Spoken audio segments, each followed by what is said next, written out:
Машины КАМАЗ сняли облицовку белого цвета. Сегодня группа разбора будет располагаться в отделе полиции номер 4. Детей сажать точно так же, как и тогда, с соблюдением социальной дистанции и санитарных норм.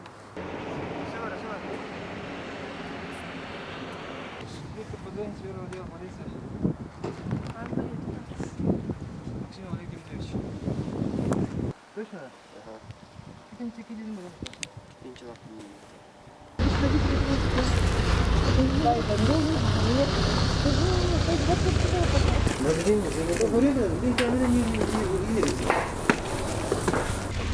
Для установления личности доставили в отдел полиции.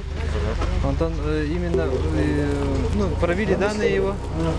Оказалось, что он несовершеннолетний, 16 лет. Вот его сейчас в кабинете свидетельствования, сейчас освидетельствуем, и в отношении него будет составлен административный протокол по статье 20.21 появление в общественных местах в состоянии алкогольного опьянения. Глубокий вдох сделай перед исследованием и дуешь без остановки до остановки звукового сигнала. Дуй до окончания звукового сигнала.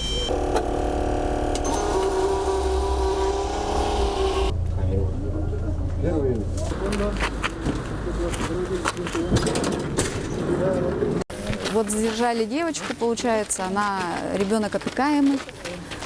Бабушка сейчас у нее находится в Амгинском районе. Конечно, это очень плохо, что опекаемого ребенка вот так вот просто отпускают, потому что опекунство, опекаемые дети – это двойная ответственность все-таки. И очень жаль, что опекуны этого не понимают, и это может быть чревато, вот как я уже бабушке объяснила, лишением опеки. По нему, например, по этой девочке будет составлен у нас протокол по статье 535, но мы будем направлять по месту жительства, получается, бабушки. Это Амгинский район, село Чапчелган. И там, конечно, ничего хорошего ни для ребенка, ни для бабушки нет. Сейчас вот она находилась на детской площадке, распивала спиртные напитки и курила. Но вопрос в чем? Там же были две взрослые девушки, которых мы будем привлекать также к ответственности, к административной, за вовлечение в употребление спиртных напитков. Сейчас порядка больше 10. Больше 10. И уже, вот видите, доставка идет непрерывно, поэтому...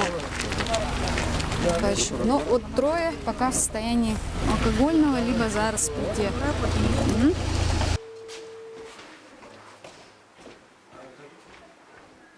Родителям все позвонили? Дозвонились все?